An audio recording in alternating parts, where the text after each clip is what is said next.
قال صاحب القرآن صلى الله عليه وسلم لا تقوم الساعة আল্লাহর হাবিব বলেন কিয়ামত সংঘটিত হবে না যতক্ষণ পর্যন্ত হাত্তা ইয়াবুদান নাস,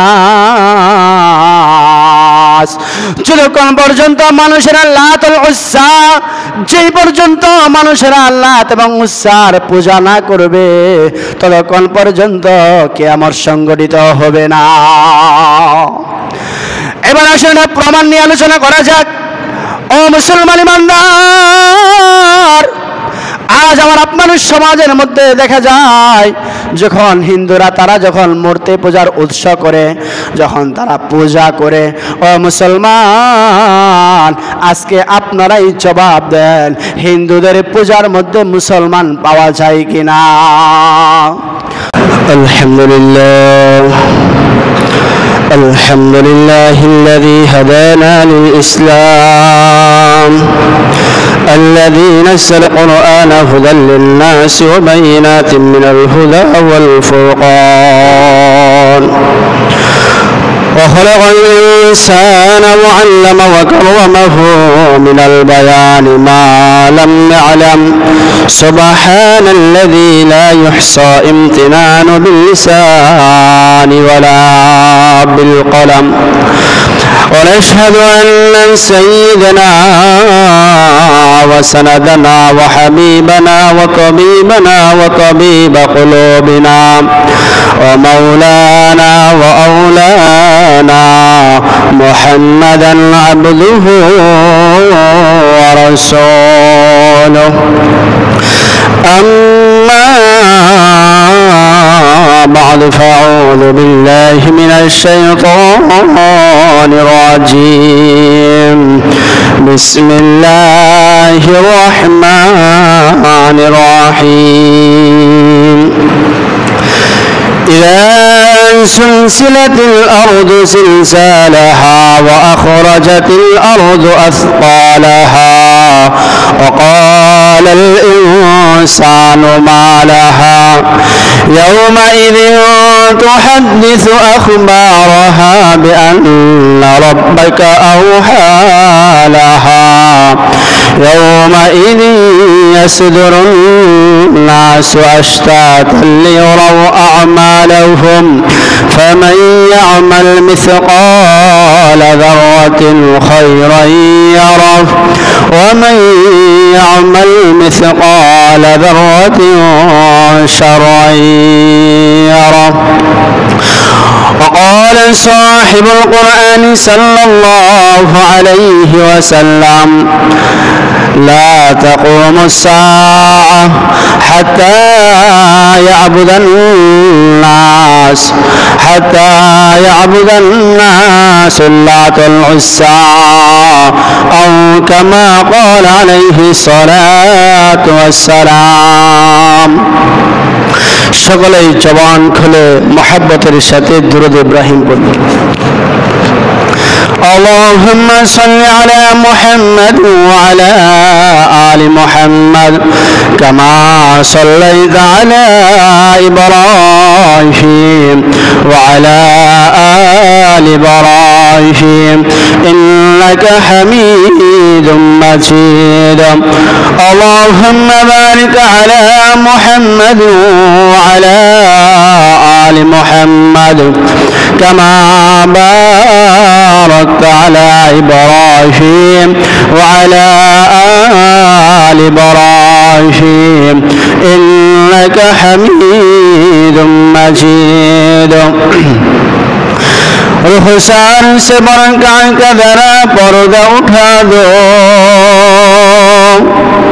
रुखसार से बरका का जरा पर्दा उठा दो लिल्लाही मुझे हुस्न खुदा दाद दिखा दो लिल्लाही मुझे हुस्न खुदा दाद दिखा दो ऐ बहर करम सदक़े हुसैन इब्न अली का اے بحر کرم صدقہ حسین ابن علی کا پیاسا ہوں مجھے شربت دیدار پلا دو پیاسا ہوں مجھے شربت دیدار پلا دو میں دور ہوں مجبور ہوں اے سید عالم میں دور ہوں مجبور ہوں اے سید عالم دیدار دکھاتے نہیں آواز سنا دو دیدار دکھاتے نہیں آواز سنا دو بلغ العلا بکمالہ کشف الدجى بجماله حسنت جميع خصاله صلى الله عليه وآله صدق الله المولانا العلي العظيم صدق رسوله النبي الكريم ونحن على ذلك لمن الشاهدين والشاكرين والحمد لله رب العالمين معزز محترم حاضرین دیگر مربیان اعظام برادران اسلام উপস্থিত মুসল্লি ভাইরা আল্লাহ পাক রব্বুল আলামিনের লাখো শুকরিয়া যে মহান রব্বুল আলামিন আমাদেরকে ভালোবেসে মায়া করে মহব্বত করে জুমার নামাজ আদায় করার জন্য মসজিদে আসা বসার তৌফিক দান করেছেন এই জন্য আমরা সকলেই জবান খুলে মুসলমানের আওয়াজে একবার শুকরিয়া আদায় করে বলি আলহামদুলিল্লাহ প্রিয় ভাইরা আমি আপনাদের সামনে একটা প্রসিদ্ধ ছোরা যেটা আমাদের অনেকেরই জানা আছে বেশিরভাগ ভাইদের মুখস্থ আছে এই সূরাটা আপনাদের সামনে তেলাওয়াত করেছি মহান রব্বুল আলামিন যদি আমাকে তৌফিক দান করেন এই সূরার উপর ভিত্তি করে সংক্ষিপ্তভাবে কিছু আলোচনা করব আমা তৌফিক ইল্লা বিল্লাহ প্রতিটা তাফসীরের ক্ষেত্রে একটা সিস্টেম হলো এটা আল্লাহ তাআলা কেন নাজিল করেছেন এটা একটা প্রেক্ষাপট থাকে বা এই সূরাটা অবতীর্ণ হওয়ার একটা কারণ থাকে রাসূল সাল্লাল্লাহু আলাইহি ওয়াসাল্লাম যখন সাহাবায়ে কেরামদেরকে কিয়ামত সম্পর্কে আলোচনা করেছেন এই সংবাদ কাফেরদের কানে গেল যাওয়ার পরে তারা মুসলমানদেরকে জিজ্ঞাসা করতেছে তোমরা যে বলো কিয়ামত হবে এই কিয়ামতটা কখন হবে কিয়ামত কখন হবে এটা তো আমরা শুধু শুনতেছি এটা তো আমরা আমাদের চোখে দেখি না সুতরাং কিয়ামত কবে হবে কখন হবে এটা যদি আমাদেরকে বলতা তাহলে আমাদের জন্য ভালো হইতো আমরা বুঝতাম যেটা সত্য না মিথ্যা একই প্রশ্ন সাহাবায়ে কেরামকে করেছে আবার নবীজিকেও প্রশ্ন করছে নবীজিকে যখন প্রশ্ন করা হলো কিয়ামত কখন হবে আমরা জানি অন্যান্য আয়াতের মধ্যে আছে যে কিয়ামত খুব নিকটে কিয়ামত আমাদের সন্নিকটে কাফেররা প্রশ্ন করলো নবীকে মুহাম্মদ তুমি যে বলো কিয়ামত নিকটে এটা হবেটা কবে এই সম্পর্কে আমাদেরকে বলো মুহতারাম হাজিরিন কিছু বিষয়ের জ্ঞান আল্লাহ ছাড়া দুনিয়া এবং আসমানের কেউ জানে না কিছু বিষয় যেমন আমার আপনার রিজিক আগামীকাল কোথায় থেকে ব্যবস্থা হবে এটা আল্লাহ ছাড়া কেউ জানে না আমি আপনি দুনিয়াতে কতদিন হায়াত পাবো এই দুনিয়াতে কতদিন বেঁচে থাকবো এটা আল্লাহ ছাড়া কেউ জানে না এরপরে আমি আপনি কোথায় মৃত্যুবরণ করব? দমদমা মৃত্যুবরণ করব, না ঢাকাতে মারা যাব, না ময়মনসিংহ মারা যাব? এটা কে জানে ভাই? আল্লাহ ছাড়া কেউ জানে? জানে না। এরকম ভাবে কিয়ামত কবে হবে, কিয়ামত সংগঠিত হওয়ার সময় কখন আসবে, এটাও আল্লাহ ছাড়া পৃথিবীর কেউ জানে না। তবে হ্যাঁ, কিয়ামত সংগঠিত হওয়ার কিছু আলামত আল্লাহ তাআলা তার রাসূলকে বর্ণনা করে গেছেন।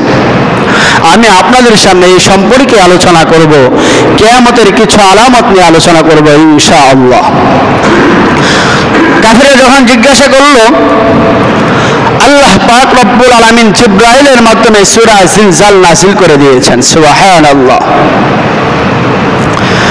এই সূরা জিলজালের আলোচনা আমি সামনে করব, তার আগে এটার একটা ফজিলত আপনাদেরকে বলি। আল্লাহর হাবিব বলেন, কোন ব্যক্তি যদি সূরা জিলজিলা পড়ে, হাদিসের মধ্যে আসে এক সাহাবী, বৃদ্ধ বয়সের সাহাবী রাসূলের কাছে আয়েশা বললেন, ওগো আল্লাহর হাবিব, আমাকে একটা আমল দেন, আমি কোন সূরাটা বেশি বেশি তেলাওয়াত করব? আল্লাহ রাসূল বললেন, তুমি এক কাজ করো, আলিফ লাম মিম, আলিফ লাম র, এই ধরনের আয়াত আছে না, সূরা আছে না? সাহাবীকে বলছে তুমি এইগুলো বেশি বেশি পড়ো। সাহাবী বলল, নবী বয়স হয়ে গেছে, এই কঠিন কঠিন আয়াত আমি পড়তে পারবো না, আমাকে সহজ বলেন। এরপর তাকে বলা হলো, তুমি সূরা, যেই সমস্ত সূরা শুরুতে সাব্বাহা আছে, তাসবিহ আছে, যেমন সাব্বাহা লিল্লাহি মা ফিস সামাওয়াতি ওয়াল আরদ, সূরা হাসরের শুরুতে সাব্বাহা আছে, এরকম যেগুলো শুরুতে আল্লাহর তাসবিহ আছে, নবীজি বললেন তুমি এগুলো করো। সাহাবী বলে, নবী আমি এগুলো পারবো না, আমাকে আরো সহজ করে দেন। আল্লাহর হাবিব বললেন, তুমি এক কাজ করো, সূরা ইজা জুলজিলাটা বেশি বেশি পড়ো। কেন? আল্লাহর হাবিব বলেন, এই সূরা জিলজিলা যদি কোনো ব্যক্তি পড়ে, তার আমল নামার মধ্যে কোরআন শরীফের 2 ভাগের 1 ভাগ সওয়াব দেওয়া হবে। বলেন সুবহানাল্লাহ। 2 ভাগের 1 ভাগ। অন্য হাদিসের মধ্যে আছে, আমরা জানি, عن انس رضي الله تعالى عنه قال قال رسول الله صلى الله عليه وسلم من قرأ سورة الإخلاص ثلث القرآن। আল্লাহর হাবিব বলেন, অন্য হাদিসের মধ্যে আছে, কোন ব্যক্তি যদি সূরা ইখলাস পড়ে, একবার পড়ার কারণে কোরআনের 3 ভাগের 1 ভাগ সব তার আমলনামার মধ্যে দেওয়া হয়। মুসলমান ভাইরা আমার, শুধু তাই নয়, এই হাদিসের পরের অংশের মধ্যে নবী বলেন, যদি কোন ব্যক্তি সূরা জিলজিলা একবার পাঠ করে, ওই ব্যক্তির আমলনামার মধ্যে কোরআনের 4 ভাগের 1 ভাগ সওয়াব আল্লাহ তাআলা দিয়ে দেয়। বুঝা গেল, সূরা ইখলাস যদি একবার পড়া হয় 10 পারার সওয়াব পাওয়া যাবে। সূরা জিলজিলা যদি কেউ তেলাওয়াত করে, এক হাদিসের মধ্যে আছে কোরআনের 2 ভাগের 1 ভাগ মানে 15 পারার সওয়াব দেওয়া হবে। অন্য হাদিসের মধ্যে আছে, যদি কেউ একবার পড়ে 4 ভাগের 1 ভাগ সওয়াব তার আমলনামার মধ্যে দেওয়া হবে। পরিষ্কার কথা হলো, সূরা ইখলাস যদি আমি আপনি পড়ি, অবশ্যই অবশ্যই আমাদেরকে সওয়াব দেওয়া হবে। সন্দেহ আছে? এবার আসুন আমরা দেখি সূরার মধ্যে আল্লাহ তাআলা কি বলছেন।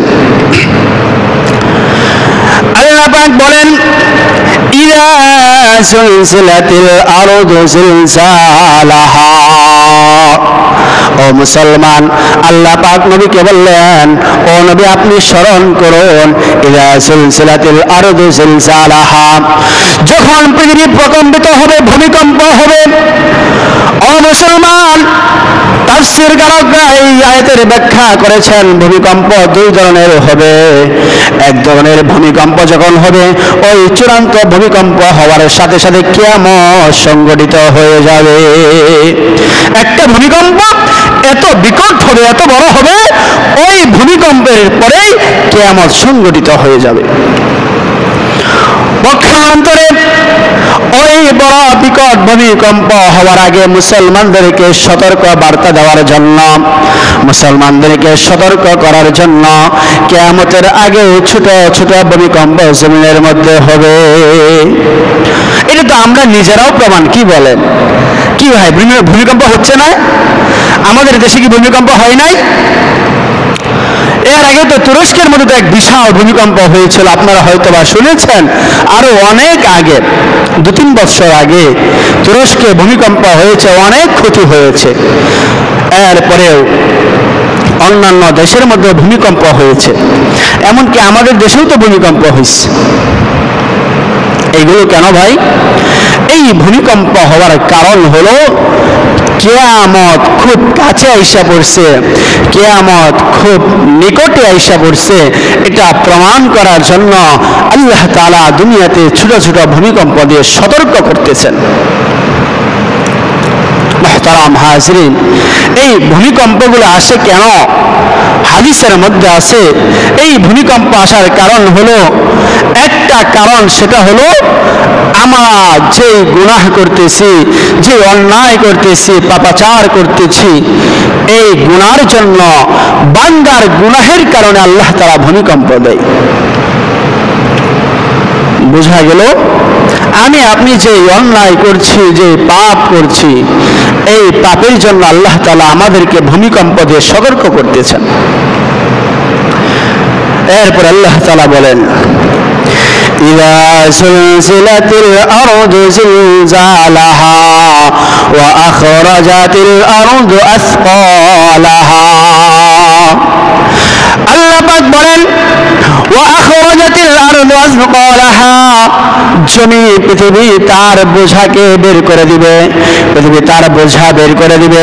ও মুসলমান, এই বোঝা দ্বারা উদ্দেশ্য হলো এই দুনিয়ার নিচে যত মানুষ মৃত্যুবরণ করেছে, এই দুনিয়ার নিচে যত ধরনের খনিজ সম্পত্তি আছে, সব কিছু বের করে দিবেন।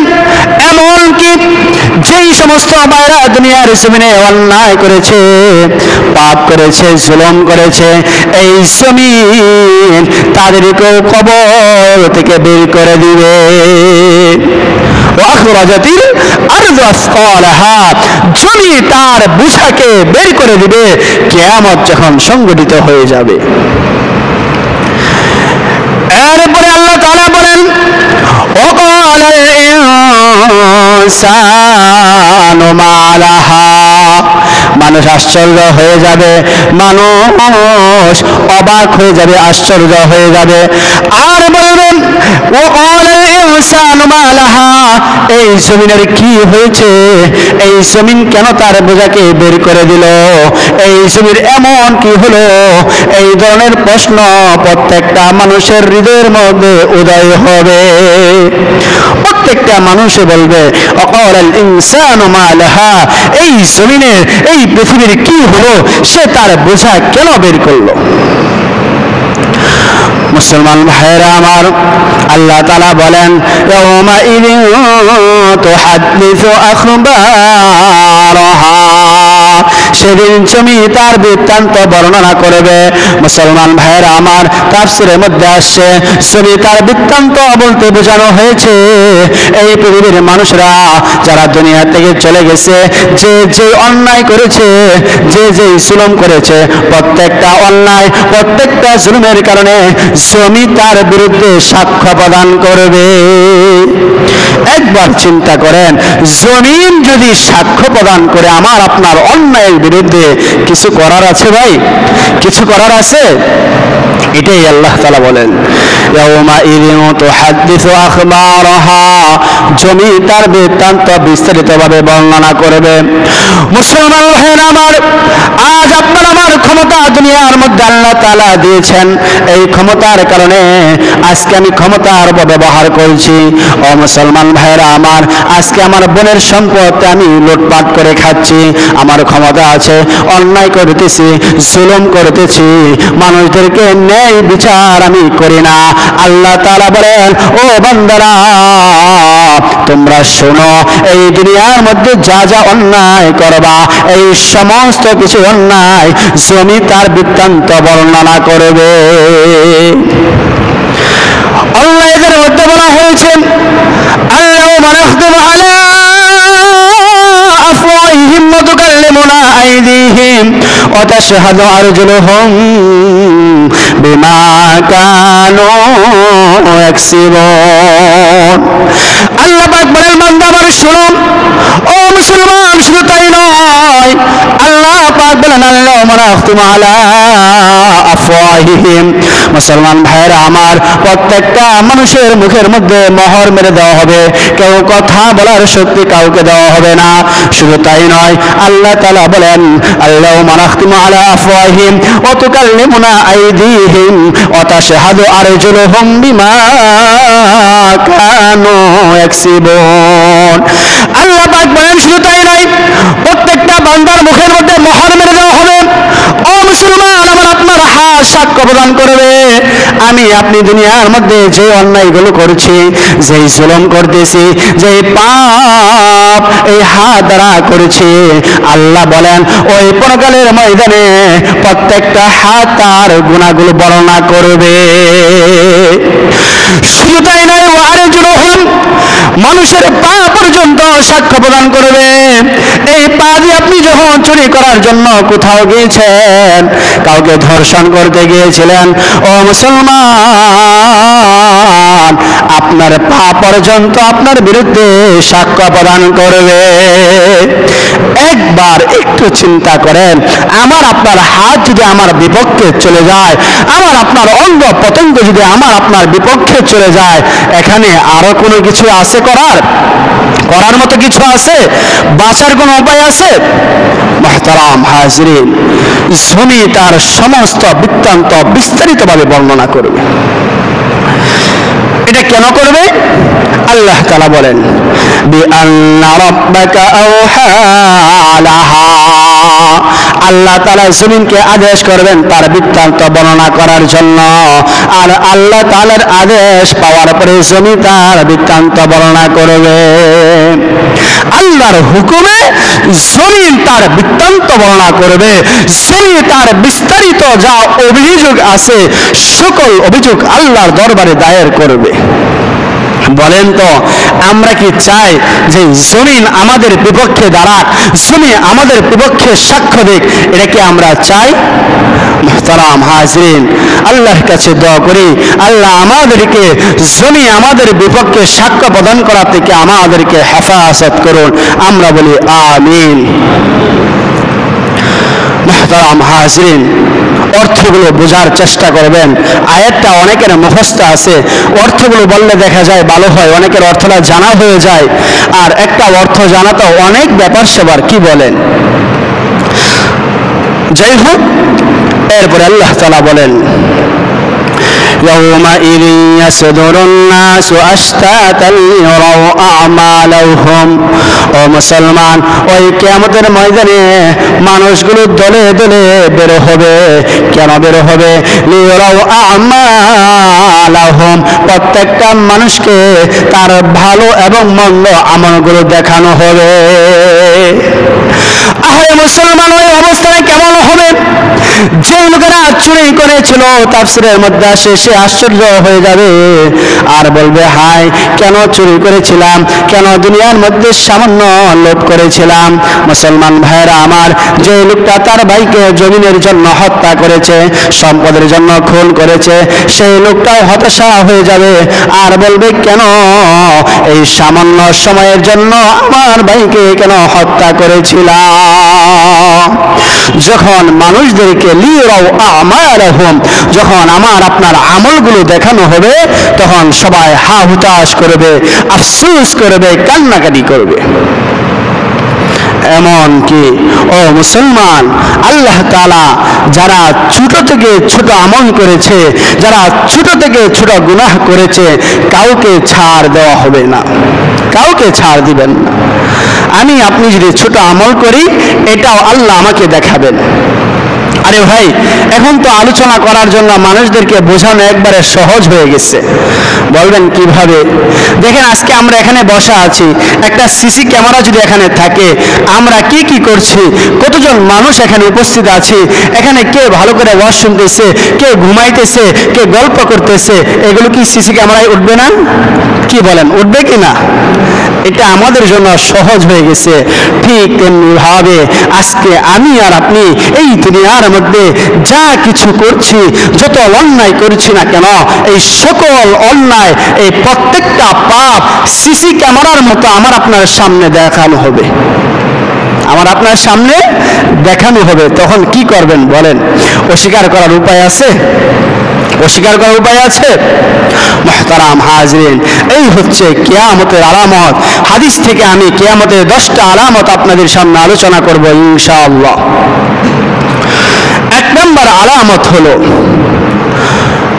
عن أنس رضي الله تعالى عنه قال قال رسول الله صلى الله عليه وسلم لا تقوم الساعة حتى تتخذ مساجد طرقا।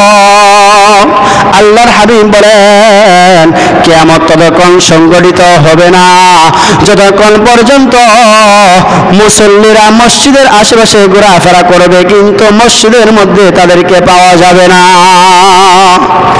1 নম্বর আলামত, 1 নম্বর কিয়ামতের আলামত হচ্ছে মানুষ নামাজের সময় হয়ে যাবে, মসজিদের আশেপাশে ঘোরাফেরা করবে, মসজিদের এদিক সেদিক চলাফেরা করবে। আমার তো বলতে হয়, নামাজের সময় হয়ে যাবে, মুসল্লিরা তার দোকানপাট নিয়ে, ব্যবসা বাণিজ্য নিয়ে ব্যস্ত থাকবে, তার দোকানদারি নিয়ে সে ব্যস্ত থাকবে, তার দোকানদারিকে সে প্রাধান্য দিবে, কিন্তু নামাজের সময় হবে মসজিদে আসবে না। কি বলেন ভাই? মিথ্যা কথা বলতেছি? বানায় কথা বলছি? মুহতারাম হাজরিন, 1 নম্বর আলামত হলো হাত্তা তুত্তাখিযু মাসাজিদ তুরুকা। মুসল্লিরা, মানুষগুলো মসজিদে আসবে না, মসজিদের আশেপাশে তারা গল্প গুজব করবে, অহেতুক সময় নষ্ট করবে, কিন্তু তারা মসজিদে আসবে না।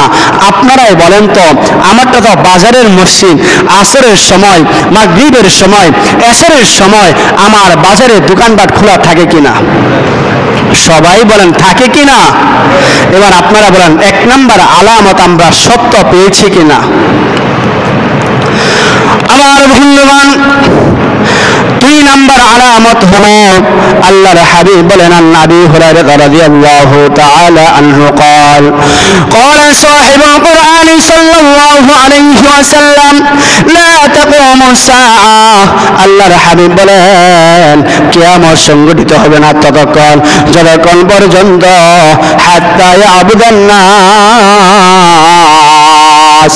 যতক্ষণ পর্যন্ত মানুষেরা লাতুল উজ্জা, যেই পর্যন্ত মানুষেরা লাত এবং উজ্জার পূজা না করবে, ততক্ষণ পর্যন্ত কিয়ামত সংঘটিত হবে না। এবার আসলে প্রমাণ নিয়ে আলোচনা করা যাক। ও মুসলমান ইমানদার, আজ আমার আপনাদের সমাজের মধ্যে দেখা যায়, যখন হিন্দুরা তারা যখন মূর্তি পূজার উৎসব করে, যখন তারা পূজা করে, ও মুসলমান আজকে আপনারাই জবাব দেন, হিন্দুদের পূজার মধ্যে মুসলমান পাওয়া যায় কিনা?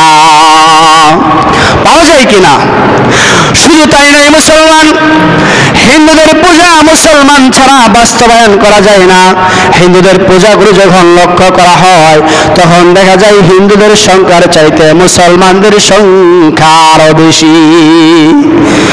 মুসলমানের সংখ্যা হিন্দুদের পূজার মধ্যে দেখবেন আরো বেশি পাওয়া যায়। অত্যন্ত দুঃখজনক বিষয় হলো, আজকে হিন্দুরা পূজা করে মুসলমানদেরকে নিয়ে বিশাল আনন্দ উল্লাস করে। বলেন তো, আমরা যখন ঈদের আনন্দ করি, জুমার নামাজের আনন্দ করি, কয়টা হিন্দু আমাদের সাথে নামাজ পড়ে? কথা বলেন, কয়জন পড়ে? কেউ নামাজ পড়ে? ঈদের নামাজে কেউ আসে? কেউ আমাদের কাছে আসে না। হিন্দুদের একটাও পাবেন না, খ্রিস্টান একটাও পাবেন না, বৌদ্ধ একটাও পাবেন না যে মুসলমানদের সাথে ঈদের ফিতর নামাজে মাঠে এসে নামাজ পড়ছে। অথচ মুসলমান কত নিকৃষ্ট জাতি হলে এই কাজ করতে পারে। হিন্দুদের মাজার পূজা, হিন্দুদের পূজার মধ্যে গিয়ে নাচানাচি করে শরীরের মধ্যে রঙে রঞ্জিত করে। আমার আপনার মুসলমান ভাই এই কাজ করছে। বলেন তো আল্লাহ তাআলা যে বলছে কথাগুলো সত্য না মিথ্যা? সত্য পাচ্ছেন না আপনারা? মুসলমান ভাইরা আমার, কিয়ামতের 3 নম্বর আলামত হলো আন আনাস রাদিয়াল্লাহু তাআলা আনহু قال قال رسول الله صلى الله عليه وسلم لا تقوم الساعة। আল্লাহর হাবিব বলেন, আনাস থেকে হাদিসটা বর্ণিত, কিয়ামত ততক্ষণ পর্যন্ত সম্পন্ন হবে না। ইয়াতাবাহাল নাসু বিল মাসাজিদ। আল্লাহর হাবিব বলেন কিয়ামত হবে না কতক্ষণ? যতক্ষণ পর্যন্ত মসজিদের মধ্যে মারামারি না হবে, মসজিদের মধ্যে খুনাখুনি না হবে, মসজিদের মধ্যে হাঙ্গামা না হবে। ও মুসলমান, অত্যন্ত দুঃখজনক হলেও সত্য, আজকে আমাদের চোখে দেখতে পেয়েছি মসজিদের মধ্যে মারামারি হয়, মসজিদের মধ্যে খুনাখুনি হয়, মসজিদের মধ্যে হাঙ্গামা হয়, এমনকি মসজিদের ইমামের উপর পর্যন্ত ধারালো অস্ত্র দিয়ে আক্রমণ করা হয়। পাইছেন কিনা এই খবর? এই ইদানিং এই খবর ছড়াইছে, ইদানিং এর কথা বলতেছি। ইমামের উপর হামলা করছে, ইমাম সাহেবের উপর ধারালো অস্ত্র দিয়ে আক্রমণ করছে। চিন্তা করছেন এটা কখনকার কথা? ইদানিং কথা, বাস্তব কথা বলতেছি। শুধু এটা না, মসজিদের মধ্যে মারামারি হয়, মসজিদের মধ্যে জুতা দেয়া ঢিলাঢিল হয়, এটাও আমরা দেখছি, আমাদের সচক্ষে দেখা।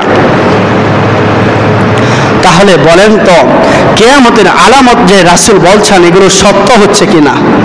সত্য হচ্ছে না? আমাদের চোখে দেখা, আজকে তো অনলাইন যুগ, সাংবাদিকরা আছে, যে কোনো একটা বিষয় দেখা যায় খবরে আসছে, ইমাম সাহেব একটু সুদের বিরুদ্ধে বলছে, ইমাম সাহেব একটা হক কথা বলছে, কমিটির সভাপতি সেক্রেটারি গায়ে লাগছে, মসজিদের মধ্যে চিল্লাচিল্লি শুরু হয়ে গেছে, মসজিদের মধ্যে হাঙ্গামা শুরু হয়ে গেছে। রাসূল যে হাদিসটা ভবিষ্যৎবাণী বলেছে, আপনারা বলেন তো এটা বাস্তব হচ্ছে কিনা? 3 নম্বর আলামত হলো মনোযোগ সহকারে মুখস্থ করার চেষ্টা করেন। 1 নম্বর আলামত বলেছিলাম, মানুষ মসজিদের আশেপাশে ঘোরাফেরা করবে, মসজিদে আসবে না। 2 নম্বর আলামত বলেছিলাম, মুসলমান ভাইয়েরা আমার মূর্তি পূজার মধ্যে শরীক হয়ে হিন্দুদের সাথে তাদের পূজা পালন করবে। 3 নম্বর আলামত হলো মসজিদের মধ্যে মারামারি হবে, মসজিদের মধ্যে হাঙ্গামা দেখা দিবে। আমার বন্ধুগণ, 4 নম্বর আলামত হলো আন আবি হুরায়রা রাদিয়াল্লাহু তাআলা আনহু قال قال رسول الله صلى الله عليه وسلم حتى يتدبروا فئتان دعواهما واحدا।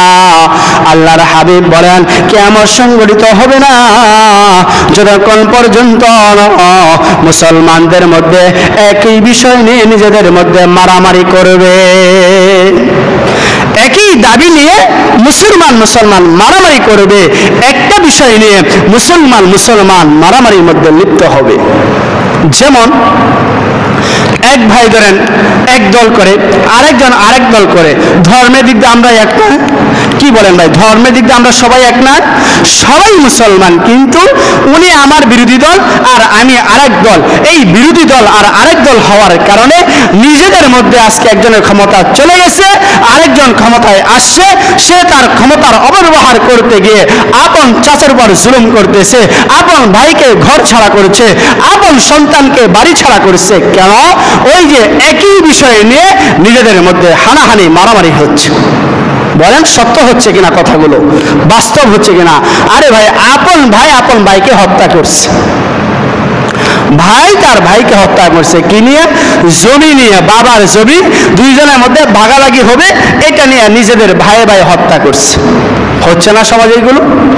দেখা যায় এক ভাই এক দল করে, আরেক ভাই আরেক দল করে। হ্যাঁ, ওই দল করে কেন আর সে এই দল করে কেন? দুই ভাইয়ের মধ্যে কোনো সম্পর্ক নাই। এটা আমাদের চোখে দেখা কিনা? আপনারাই বলেন, এটা আছে কিনা সমাজের মধ্যে? অথচ আমিও মুসলমান, আপনিও মুসলমান, আমার ধর্ম আপনার ধর্ম এক, আমার আল্লাহ আপনার আল্লাহ এক, আমার আপনার নবী এক, কিন্তু একটা বাহ্যিক একটা বিষয় নিয়ে, নিকৃষ্ট একটা বিষয় নিয়ে নিজেদের মধ্যে মারামারি করছি। আমার বন্ধুগণ, এরপরে আল্লাহ রাসূল বলেন 5 নম্বর আলামত বলা হলো, ও মুসলমান 6 নম্বর আলামত হলো আন আব্দুল্লাহ ইবনে মাসউদ রাদিয়াল্লাহু তাআলা আনহু قال قال رسول الله صلى الله عليه وسلم لا تقوم الساعة। আল্লাহর হাবিব বলেন, আব্দুল্লাহ ইবনে মাসউদ থেকে হাদিসটা বর্ণিত, আল্লাহর পয়গম্বর বলেন কিয়ামত সংঘটিত হবে না, ইয়াসুদা কুল্লা কাবিলাতিল মুনাফিকুহা। ও মুসলমান, কিয়ামত সংঘটিত হবে না যতক্ষণ না পর্যন্ত প্রত্যেকটা গ্রামগঞ্জে মুনাফিকরা নেতৃত্ব প্রদান করবে।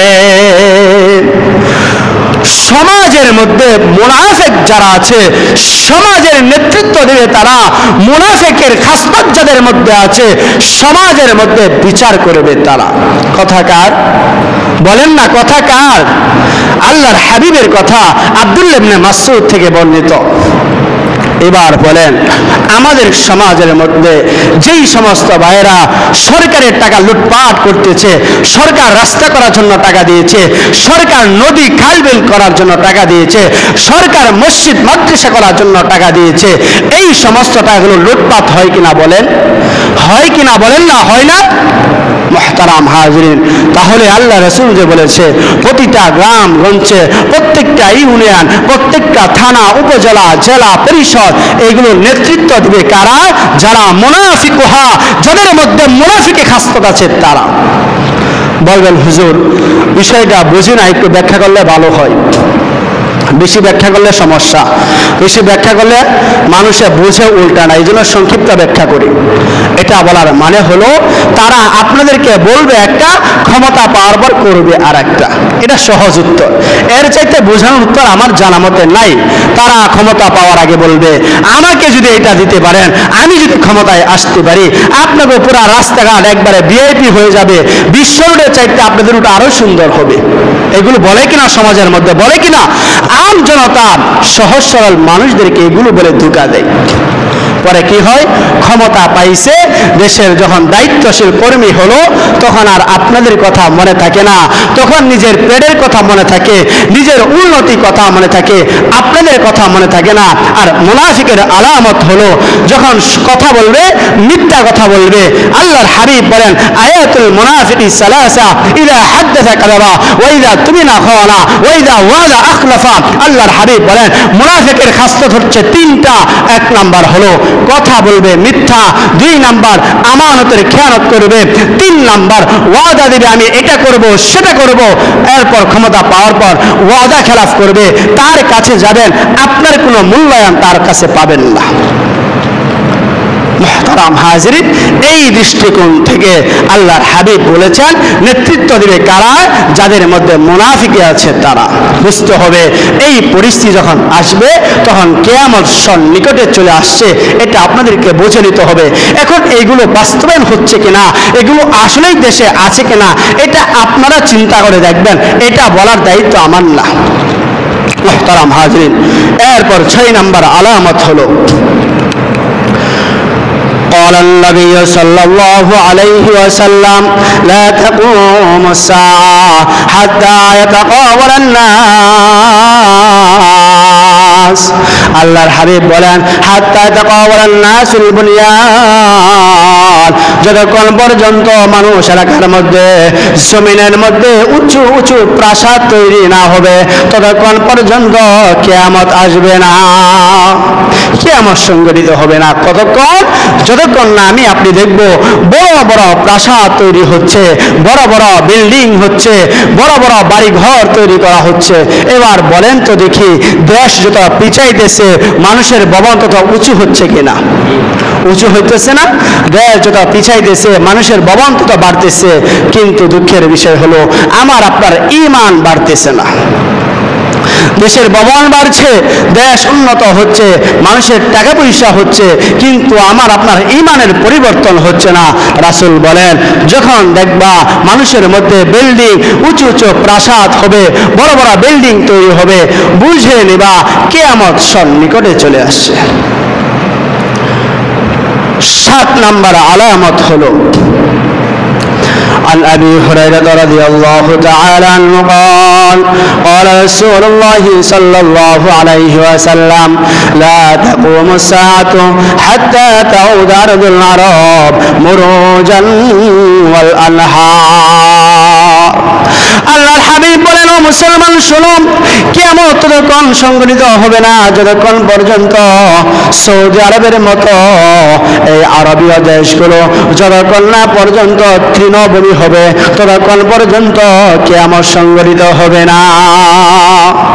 তৃণভূমি দ্বারা উদ্দেশ্য হলো, তোমরা দেখবা যতক্ষণ না এই আরব আমিরাতে যে সবুজ শ্যামল ঘাস উৎপন্ন না হবে, সবুজ শ্যামল ফসলাদি না হবে, ততক্ষণ কিয়ামত হবে না। আপনারা বলেন তো, এখন যারা সৌদি আরবে থাকে বা যারা থেকে আসছেন, এখন সৌদি আরব অনেকটা সবুজ শ্যামল হয়েছে না? অনেক ধরনের গাছ উৎপন্ন হচ্ছে না, যেগুলো আগে ছিল না, ফসলাদি হচ্ছে। আরো আশ্চর্য হবেন, কৃষি চাষ হয় ওখানে, ওখানে কৃষি চাষ হচ্ছে। তার মানে কি তৃণভূমি হচ্ছে। তো রাসূলের বাণী ছিল, তৃণভূমি যখন দেখা দিবে বুঝতে হবে কিয়ামত খুব কাছে চলে আসছে। এরপরে 8 নম্বর হলো قال النبي صلى الله عليه وسلم لا تقوم الساعة حتى يدبر الرجل أمر 50 إمران আল্লাহর হাবিব বলেন, হাত্তা ইদাব্বিরু রাজুলু আমরু 50 ইমরান, কিয়ামত হবে না যতক্ষণ পর্যন্ত প্রত্যেকটা পুরুষের পিছনে 50 জন নারী যতক্ষণ না হবে ততক্ষণ পর্যন্ত কিয়ামত সংঘটিত হবে না। তার মানে নারী, প্রতিটা পুরুষের পিছনে 50 জন করে নারী হবে। সংখ্যা হিসাব করলে গড়ে প্রত্যেকটা পুরুষের পিছনে 50 জন করে নারী হবে। আর এখন দেখেন, এখন যদি হিসাব করা যায়, দেখা যায় পুরুষের তুলনায় নারীর সংখ্যা অনেক বেশি। কি বলেন আপনারা? অনেক বেশি না? অনেক বেশি নারীর সংখ্যা। এত দূরে যাওয়ার দরকার নাই, আপনাদের এলাকায় আপনারা একটু তালাশ করে দেখেন যে আসলে নারীর সংখ্যা বেশি না কম, এটা আপনারাও দেখতে পারবেন। এরপরে 9 নম্বর আলামত হলো وعن أبي موسى الأشعري رضي الله تعالى عنه قال قال صاحب القرآن صلى الله عليه وسلم لا تقوم الساعة আবু মুসা আশআরী থেকে বর্ণিত, আল্লাহর হাবিব বলেন, কিয়ামত সংঘটিত হবে না কতক্ষণ পর্যন্ত, হাত্তা ইয়াকতুলার রাজুলু জারাহু ওয়া আখাহু ওয়া আবা। আল্লাহর হাবিব বলেন, উম্মতরা শোনো, কিয়ামত সংঘটিত হবে না ইয়াকতুলার রাজুলু, যতক্ষণ না পর্যন্ত একজন প্রতিবেশী তার আরেকটা প্রতিবেশীকে হত্যা না করবে। মুসলমান ভাইয়েরা আমার, আমাদের সমাজের মধ্যে দেখেন, পাশের প্রতিবেশীর সাথে সময় অল্প কিছু বিষয় নিয়ে মারামারি করে, আর এই মারামারিটা এক পর্যায়ে খুনার মধ্যেও চলে যায়, হত্যার মধ্যেও চলে যায়। হয় না? এটা হচ্ছে না? আমরা অহরহ, এই কিছুদিন আগে কাপাসে একটা খবর দেখলাম, কাপাসে অনেক দূরে, যে আপন ভাই ভাই ছুরি দিয়ে জবাই করে ফেলছে, ভাই ভাইকে জবাই করে ফেলছে। ও মুসলমান, তো প্রতিবেশী হত্যা করবে, এরপর আল্লাহ তাআলা বলে, আল্লাহ রাসূল বলেন, ও আখাহু, ভাই তার ভাইকে হত্যা করবে। দেখেন তো এটা আমাদের সমাজে হচ্ছে কিনা? ভাই তার ভাইকে হত্যা করছে না? অহরহ ঘটনা করছে, এরকম অহরহ ঘটনা করতেছে। কেউ হয়তো ভাইয়ের বিবিকে নিজে বিবাহ করে ভাইকে হত্যা করে ফেলছে, অথবা সম্পত্তি নিয়ে ঝামেলা হয়েছে, ভাইকে হত্যা করে ফেলছে, ভাইয়ের সাথে তর্ক হয়েছে, ভাইকে হত্যা করে ফেলছে, ক্ষমতার জন্য ভাইকে হত্যা করে ফেলছে। এই ধরনের ঘটনা আমাদের সমাজে অহরহ হচ্ছে, কোনো সন্দেহ নেই। মুহতারাম হাজিরিন, এরপরে 10 নম্বর আলামত হলো عن أبي هريرة رضي الله تعالى عنه قال قال رسول الله صلى الله عليه وسلم لا تقوم الساعة حتى تكون خصومات الناس في ربهم আল্লাহর হাবিব বলেন কিয়ামত সংঘটিত হবে না যতক্ষণ না পর্যন্ত মানুষেরা আল্লাহকে নিয়ে বিতর্কের মধ্যে জড়িত না হয়। মুসলমান ভাইয়েরা আমার, আল্লাহকে নিয়ে মানুষ বিতর্ক করবে। অনেকেই বলবে আল্লাহ একজন নয়, আল্লাহ তিনজন, আবার কেউ কেউ বলবে আল্লাহ দুইজন, আবার বলবে রবের কোনো নির্দিষ্ট সংখ্যা নাই। ও মুসলমান, বলেন তো দেখি, আমরা মুসলমানরা বলি আল্লাহ এক, কুল হুয়াল্লাহু আহাদ, আল্লাহ এক। খ্রিস্টানরা বলে আল্লাহ তিনজন, হিন্দুরা বলে আল্লাহ তাআলা নির্দিষ্ট কোনো সংখ্যা নাই। তাহলে বোঝা গেল আল্লাহকে নিয়ে মানুষ বিতর্কের মধ্যে লিপ্ত হয় কিনা। মুসলমান ভাইজান আমার, এরপর আল্লাহর হাবিব বলেন কিয়ামতের আরেকটা আলামত হলো অযোগ্য মানুষেরা এই দুনিয়ার নেতৃত্ব প্রদান করবে। যাদের মধ্যে যোগ্যতা নাই তারা নেতৃত্ব দিবে। আজকে অযোগ্য মানুষেরা আমাদের সমাজের নেতৃত্ব দেওয়ার কারণে আমেরিকার ইহুদি খ্রিস্টানদের কার্যকলাপ দুনিয়ার মধ্যে বাস্তবায়ন করতে চায়। আজকে অযোগ্য ব্যক্তিরা, অযোগ্য কেন বললাম ভাই?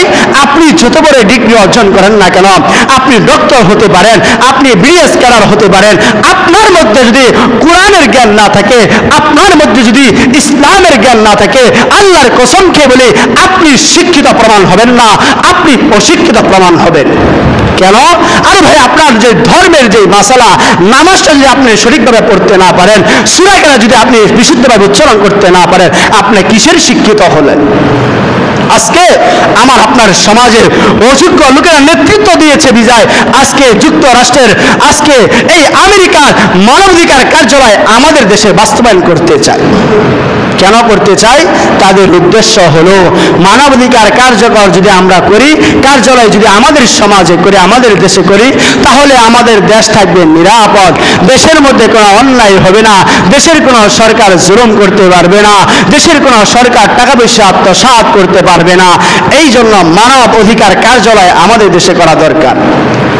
মুহতারাম হাজিরিন, আপনাদেরকে একটা প্রমাণ দিলে বুঝতে পারবেন। আজকে আমরা সবাই জানি গাজার মুসলমানরা নিপীড়িত, জুলুমের শিকার হচ্ছে কিনা, গাজার মুসলমানরা হত্যা হচ্ছে কিনা, শহীদ হচ্ছে কিনা।